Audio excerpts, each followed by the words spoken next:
By 2040, the world's poles could be completely free of ice. The North and South Pole could be water. That's it. The future of our children in the world that we may leave for them due to climate change is bleak. There's no way around that. My name is Jimmy Thompson. I've read numerous books on climate change, and I know what a powerful force this is going to be for the future of the world, of the government, of everything on Earth. Climate change is a real and growing problem, and it must be properly addressed by all nations in order to promote God's righteousness over His creation. It is the will of God that we preserve His creation.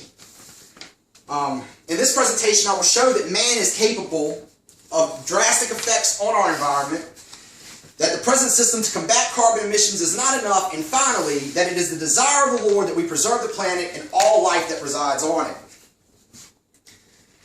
A lot of arguments against climate change, especially from religious circles, is that man is not capable of destroying the climate of God's creation. And if you take a look at the handout that I've provided at the Aral Sea, you'll clearly see that in 25 years, the Aral Sea has shrunk by 85%. That was due to Russia, USSR deciding to grow cotton in a desert climate. They used the water from the Aral Sea to irrigate these crops, and because of that, the cotton soaked up so much water, and the water was not being replenished enough that that sea is going to be gone completely in a matter of 10 to 15 more years. And at one time, it was the largest body of salt water inland on the face of the earth. Another point is that in 2005, Hurricane Katrina hit New Orleans. Well, when it hit, one of the main problems that caused the flooding in New Orleans to be so bad was the fact that the marshlands, which was New Orleans' natural defense, were gone. Suburbs had been built on them. That is a man-made catastrophe right there. The current agreement between developing nations of the world is not enough to combat climate change.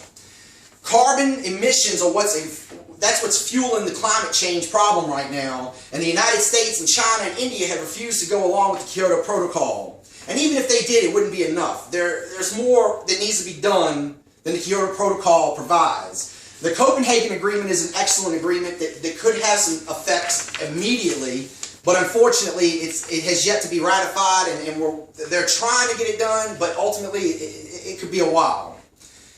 And if we don't get something in place, and that's soon, then the effects that in 20, 30 years from climate change are going to be drastic, and our children will be suffering the consequences. There will be no food, no fresh water.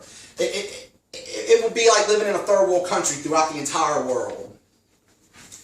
That brings us to the point that God does value His creation, and He wants man to preserve it and not destroy it. Just as much as we're a temple, our body is a temple unto Him, our planet is as well, and He wants us to preserve it. So that means by science, technologically scientific breakthroughs, we've got to get this done. We've got to get on board. Behold, the heaven and the earth, and the heaven of heavens is the Lord thy God, the earth also, and all that therein is. Couldn't have made it any more clearer. He wants us to preserve the earth.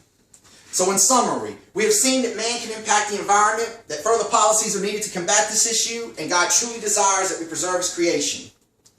Climate change is a real and growing problem that must be properly addressed by all nations in order to promote God's righteousness over His creation. Without intervention by the governments of the world, and intervention now, this problem will only get worse. If serious action is taken soon, then the majority of the consequences that could be a direct result of climate change could be avoided. But that is totally up to our governments, and it's totally up to what we as a people desire. Do we desire the way life has always been, or are we willing to make the sacrifices necessary in order to provide a better future for our children? Thank you.